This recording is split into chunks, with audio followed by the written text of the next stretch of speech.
Hi and hello everybody, it's Fern. Welcome back to another Planty video. Today I'm going to be talking all about my favorite Hoya in my collection. I do think if I had to choose, I get stuck between this one and the Hoya compacta. I love them both, and the Polyneura. Oh, it's just the trifecta. Like, I can't, it's so hard to choose between those three.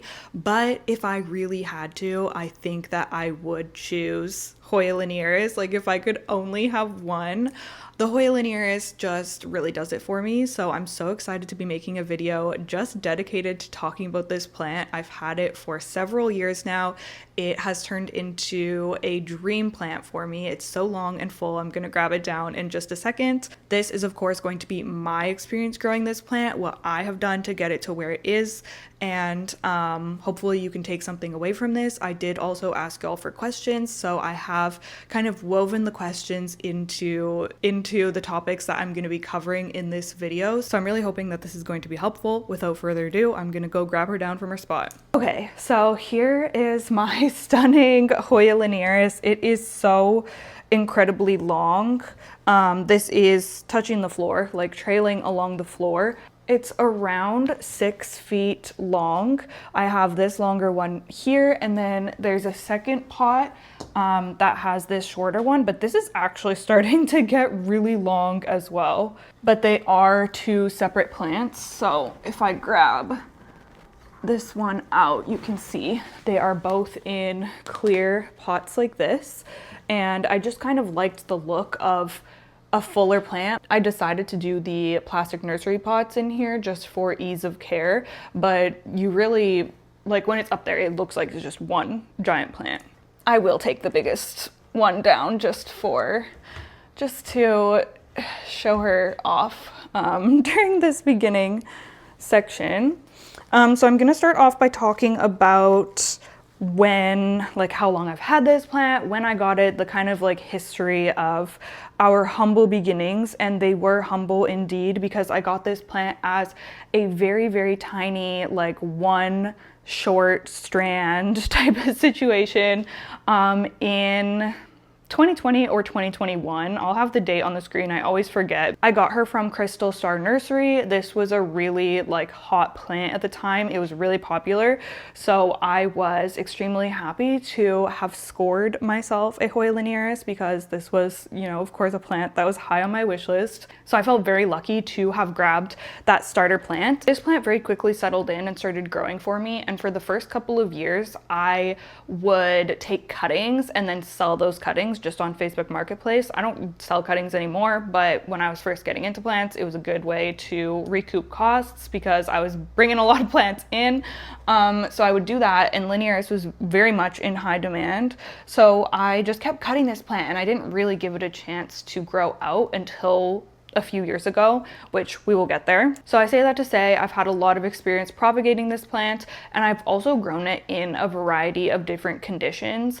And I will tell you right off the bat, I have no idea why this is known to be a more difficult Hoya, because I would say that this is one of the easiest, if not the easiest plants out of all of my houseplants. Like, it is just so incredibly undemanding, and that has been my experience consistently, like over the past 5 or 6 years. I just truly don't have any issues. So I'm saying that up front because I know some people struggle with this one. I know some people struggle to propagate this one, and I wish that I had some, you know, mind-blowing insight that was going to be helpful, but I genuinely have not really had problems with this plant. So that is my kind of lens that I'm coming at you with. In the beginning, I grew this plant inside my IKEA greenhouse cabinet here because I was worried that it needed higher humidity. It wasn't going to be happy with my room humidity.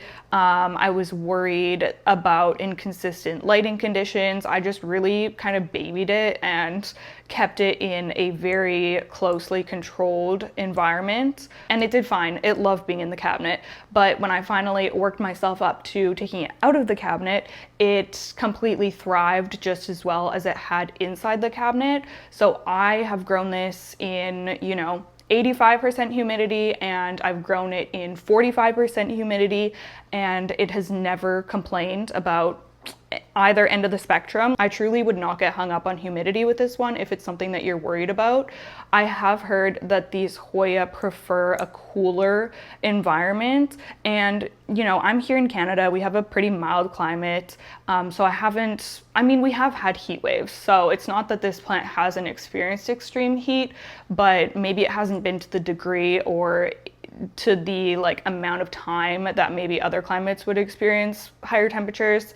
But I have grown this plant in houses where we didn't have air conditioning and it was completely fine with the higher temperatures. And I've also grown it in different lighting conditions. So again, I just feel like this is such a versatile plant, like probably one of my most versatile plants when it comes to the conditions that you can get it growing well in. I've grown it under grow lights, loved that. I've grown it in natural light, but indirect, where it was pulled back from a covered window, and it did fine with that. I will say that I think this plant prefers higher light if you're able to give that to it, because the natural light where it was pulled back from the window is probably when I had the most like sparse kind of growth.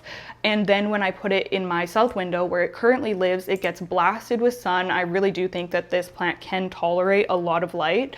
And that is when I started seeing rapid growth, and that is when I started seeing, you know, less internodal spacing. It's not as spindly. The leaves look great. The vines aren't sparse, except for maybe these ones at the top that are a little bit younger. But overall, as much light as you can. I mean, proceed with caution, of course. If you live somewhere really hot, you don't want to scorch this guy. But for me, it has loved being in the south window, even though I can be an underwater at times. And especially where this plant is, it's out of reach from me. This plant dries out. It's bone dry right now. Like, let's see if I can show you. I haven't watered my plants since I got back home from being out of town last week. And actually, maybe you can hear the crispiness. Do you hear how crispy that is? This is the Sahara. It's so, oh my gosh, one of my lacewings. That's one of my beneficials. How cutie is that? Oh, a hardworking man. Love that. Anyways, this pot weighs like nothing. All the weight is just coming from the plant. It's so dry. The soil is separating away from the lip. Anyways, I'm showing you this just to emphasize like how much of an inconsistent waterer I can be and how well this plant tolerates that. I don't know if I just completely lucked out with this specimen, with the genetics of it, because I do think that that is a thing as well. Some plants just aren't as hardy as others. Some plants can end up being hardier than others, and sometimes you do have to, you know, if one is really not doing its thing for you, then sometimes it is worthwhile to get a different one and kind of try again and see if you have a different experience. Okay, so that's kind of like some background baseline information about this plant. I'm gonna get into more of the specifics regarding the care, but I just wanna make sure that I am answering the questions that I've slotted into each of these sections. How quickly does it grow?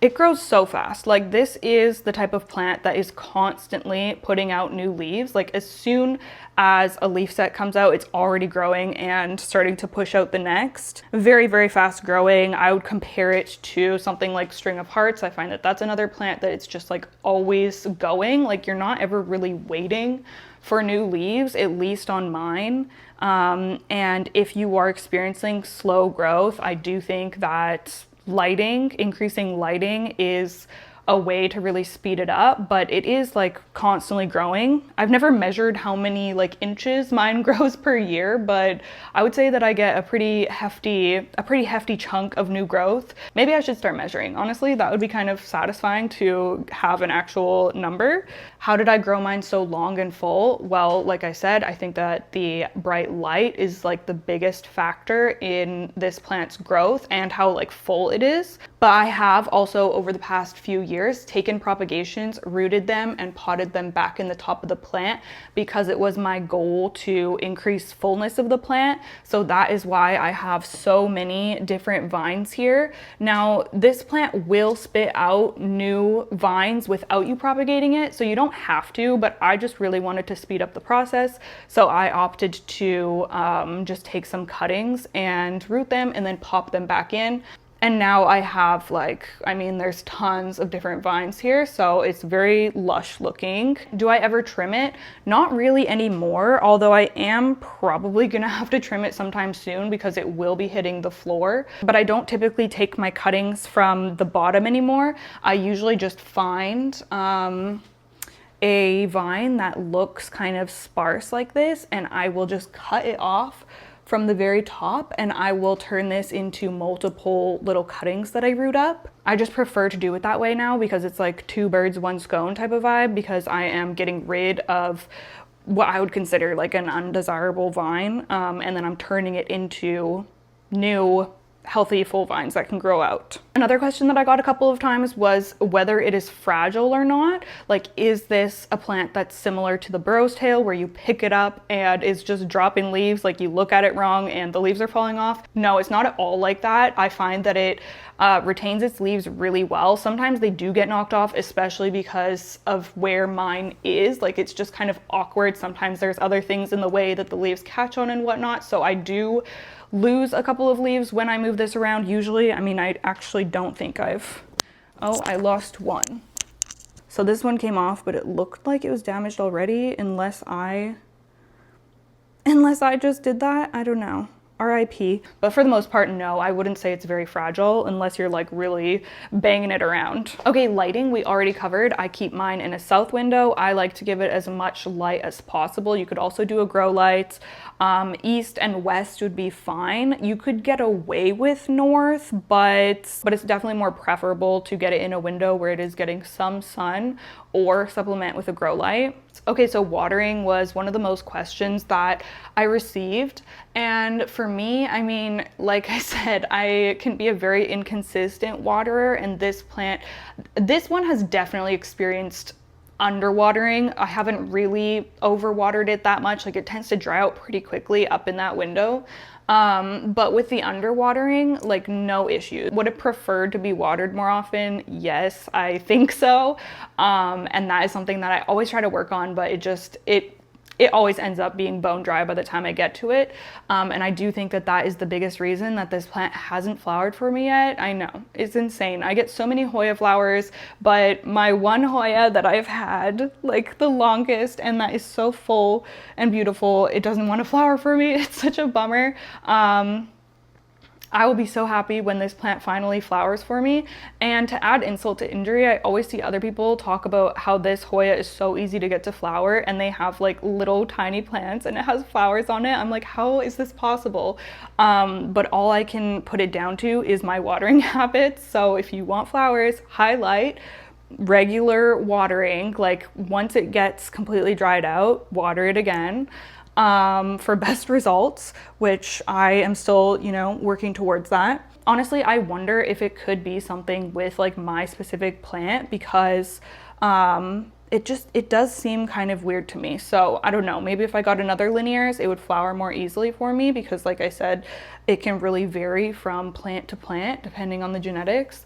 But yeah, we'll see. We'll see if I ever get flowers on this one. I don't really do any, like, I know there's the taco test and things like that, feeling the leaves to see how like bendy or malleable they are to figure out how thirsty your plant is.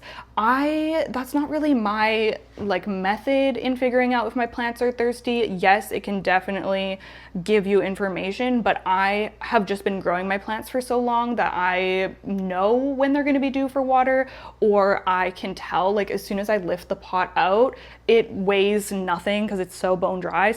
And I can see that the soil is super bone dry. For me, I try to water this plant once a week, and like I said, it's usually completely dried out by then.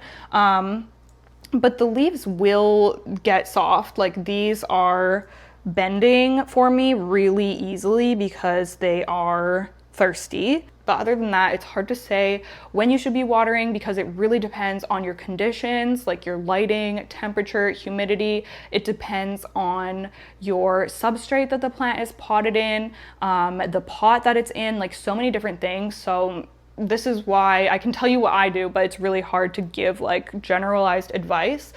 So I would go on, you know, if you're someone who goes on how the leaves feel, I would get a sense of that, like feel them once it's hydrated, so you know, and you can compare it to when it could be thirstier. Like I said, I don't really overwater this plant, but I underwater a lot, and I haven't experienced any issues because of that. So I don't think that it's super finicky with watering. I think some people say that this is a really thirsty, finicky Hoya, but that just hasn't been my experience. Like I have Hoyas that are actually thirsty, like the Campanulata and other thin-leafed Hoyas like that. This one, I don't know. I just haven't really experienced that, like, to be honest with you.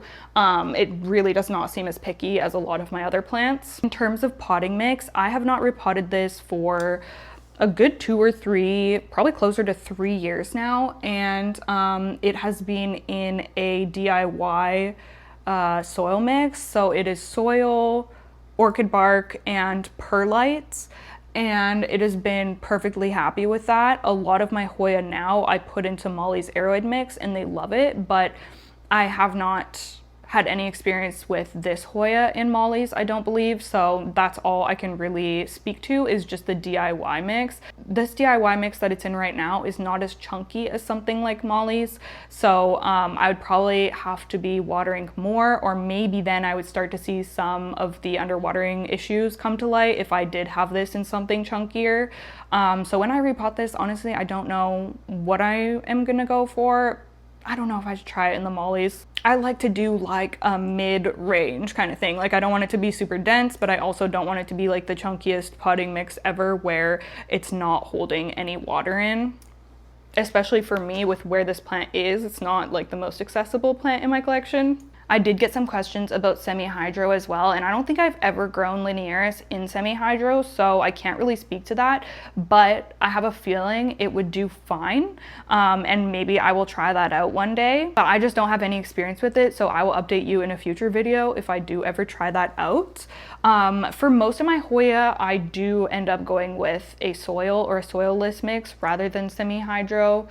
Also, somebody asked what kind of soil mix I have it in so that the weight of the plant isn't just like pulling it down, which obviously is an issue with trailing plants because there's so much weight over the side of the pot, and that is why I have this plant in this heavy terracotta rectangular planter. These, if the plastic pots were just sitting up there on their own, there's no way they would stay. They would just immediately fall down. So that's why I just use a heavy cover pot, and that's typically what I do for my plants that are top heavy, is I just put them in a heavy cover pot, whether it is ceramic or terracotta, just to, you know, kind of keep them in there. I've also done things like putting a rock on the top of pots with plants that are wanting to tip over. I used to do that with my variegated Thanksgiving cactus because that one also would just want to like fall out. Any soil mix, it's still gonna want to fall over, unless maybe you did semi-hydro, because that's definitely heavier. Like if you did pon, then that would probably lock it down, but otherwise heavy cover pot or a hanging basket. Okay, moving on to propagation. I have some cuttings that are currently propagating, which is rare because I don't propagate my plants very often anymore, but in the spring, I do love to take some linearis cuttings, either to pot back in there, which I don't think I'm gonna be doing this year because it's already pretty full. I'm happy with the amount of vines, but what I am thinking of doing is starting a third plant because I'm just obsessed with this one. I am someone who doesn't like to do doubles of plants, except for my like top favorite ones, and now I'm doing triples apparently, but I would just love to have one on my Vista shelf here. So anyways, that's a whole other thing. Propagation for this plant, so easy, so easy. If you are someone who struggles to propagate this plant, I wish that I could come into your house and like see what's going on, because from here, like I don't even know what to say when it comes to troubleshooting it, because I water propagate this plant and I literally just take some cuttings, pop them in some water, set it on the windowsill, forget about it, and I come back and there's roots, and that is exactly what I've done here, and I have a happy rooted cuttings in here. Now I took these propagations in a video that, in my spring propagations video, so maybe you saw. So this is how they're doing. They're honestly ready to get potted up. You can see the roots have secondary branching. Oh, you can really see it over here, and that is something that I look for when it comes to deciding if I'm ready to, or if it's ready to get potted up or not. This has a lot of branching, like it's a little tiny root system going on. I find water propagation to be the simplest and just, yeah, the most convenient, the most hands-off. So that is what I have the most experience with. I did see a question of someone asking whether I propagate long strands or single nodes. And I usually do like a couple of leaves, so not just single nodes, but let's see if I can pull one out. Okay, so this one is a good example. I propagated with one leaf here, two leaves here, so 2 leaf sets. And then I left, you know, a couple of nodes down here that it could root from. It ended up rooting from 3 different spots, different nodes. So we have tons of roots, and it's also already pushed out some new growth for me. Some new cute fuzzy growth. This Hoya is fuzzy. If you have not seen one in person, they are so cute and fuzzy, and of course the new growth is adorable because of that. So yeah, this is like a really great cutting. We have a couple of healthy leaves to work with, and enough naked stem that it can be submerged without like rotting off the top leaves. I just remove like these lower leaves. So yeah, that is how I recommend to propagate it. Now, of course, there's other ways of propagation, and I've also done where I just take a cutting and then stick it back into the soil, and I have had success with that. It's just not my go-to because this dries out way too fast, especially where it is now and with how big these plants are in these pots. But if it is, you know, a smaller plant that you are keeping a closer eye on or watering more regularly, then you could get away with just popping back into the pot. Just don't let it get bone dry, or else the propagations aren't going to take. Grow lights or bright window for sure. Of course, the growing season is the better time to do propagation. So right now it's a perfect time of year if you're in the northern hemisphere, at least, because we are getting enough hours of daylight, and it's also not too cold out. So yeah, get your propagations going if you haven't yet. Another thing that I wanted to mention with water propagation is once I have roots coming in, and this is, you know, kind of in the in-between time like it is right now where it's rooted but it's waiting for me to pot it up, I start topping it off with fertilizer water. So when I go around and water my plants with fertilizer every couple of weeks, then I will top up, instead of just plain water, I'll top up with the nutrient water so that this plant can, you know, start getting some nutrients into it, especially when I have like new growth happening as well. I like to give it a little something. Oh, I also missed a question regarding the like potting situation. Somebody was asking whether they like to be root bound, and I hear this about Hoya a lot, that they love to be root bound. And it's not that I necessarily disagree with that, it's just that I think that they just don't really care. Like, I wouldn't say that they love it. Like, these ones are definitely due to be, at least this big one is definitely due to be repotted. Like, I don't think she is living, laughing, loving with being as root bound as she is, especially because it dries out faster and but she's not like mad about it, you know?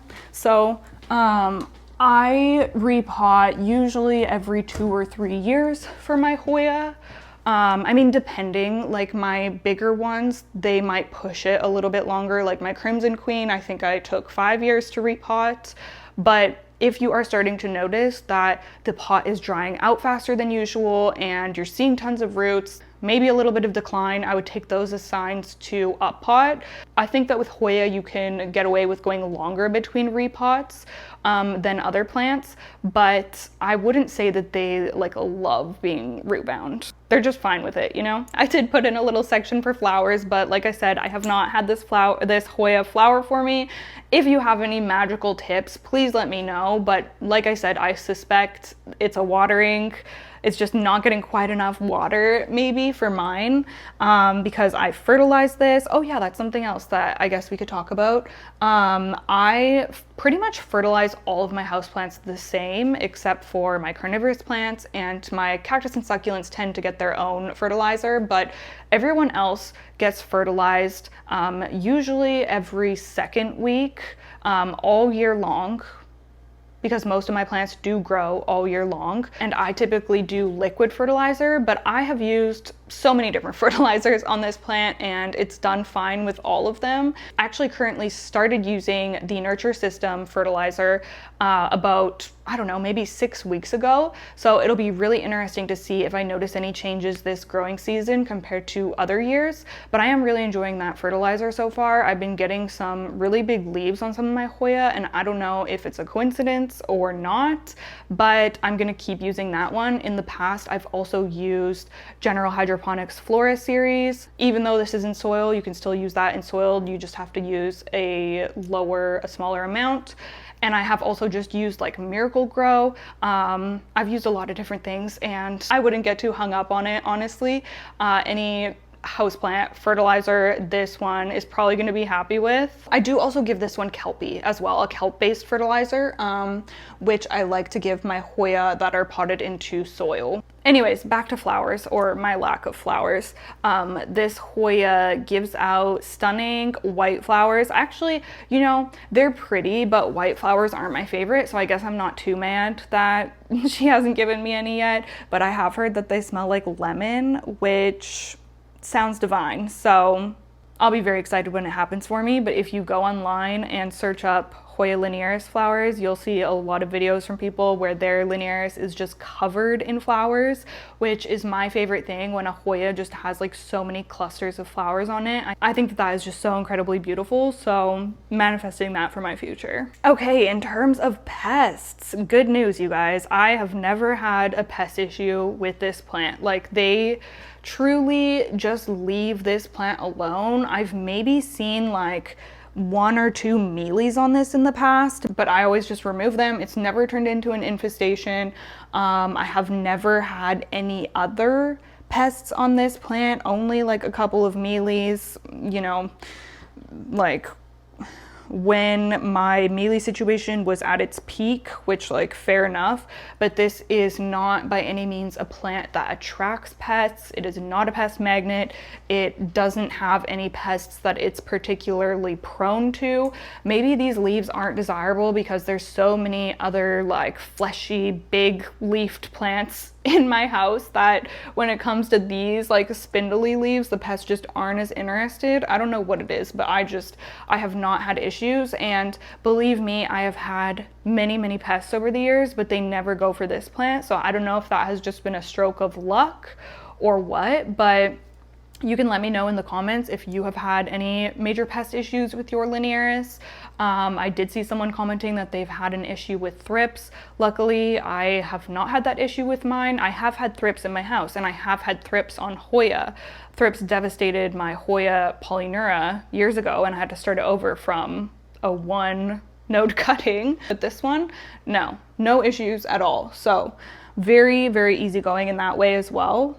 Did I just get lucky and have like the easiest linearis in the world or something? I don't know. If you do have a pest issue, I have sprayed this plant down with several different pests, because when I have a pest outbreak, I've often just treated like all of my plants or all of the plants in a certain area. So I do have experience with spraying this down with, you know, my Safer's End All, the Dr. Doom spray, my DIY spray, and it's never reacted poorly to any of those. So I don't think you would have any issues treating this plant. Like, you don't have to be super gentle with it or anything in that sense, or in any sense really. Okay, I'm gonna sit down and answer just a few troubleshooting questions that I got from y'all.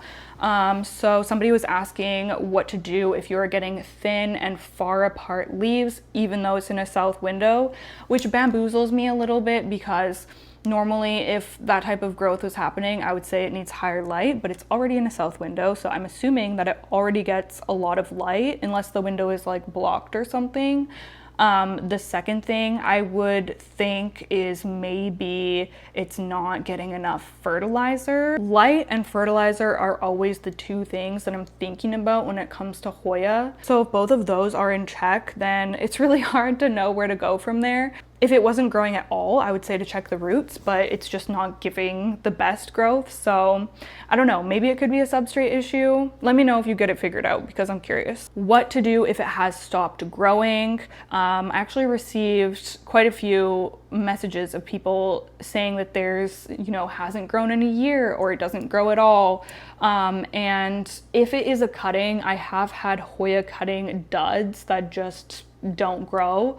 In which case, you can hang on to it if you want, but once a cutting passes the year mark, if it still hasn't grown, then I usually get rid of it and seek out a different one to try out because sometimes they are just duds.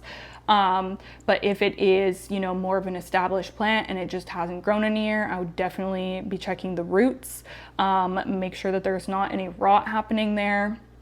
If you already have it in the appropriate conditions and it's getting enough light, I would number one be suspicious of the roots and check those out. Number two, you could also check for flat mites, which you do need a microscope for. I have different videos where I've looked for flat mites with a little Wi-Fi microscope that I can link down below. I also have a ton of videos featuring this plant and like propagating it and stuff, so I can also link those down below as well. Flat mites love Hoya. They're somewhat common in Hoya.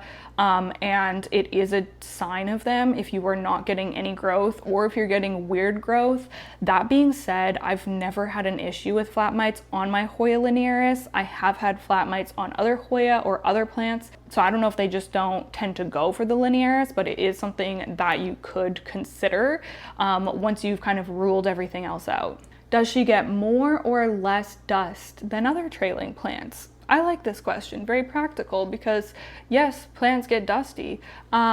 She honestly doesn't get dusty at all because I think her leaves are like straight down linear.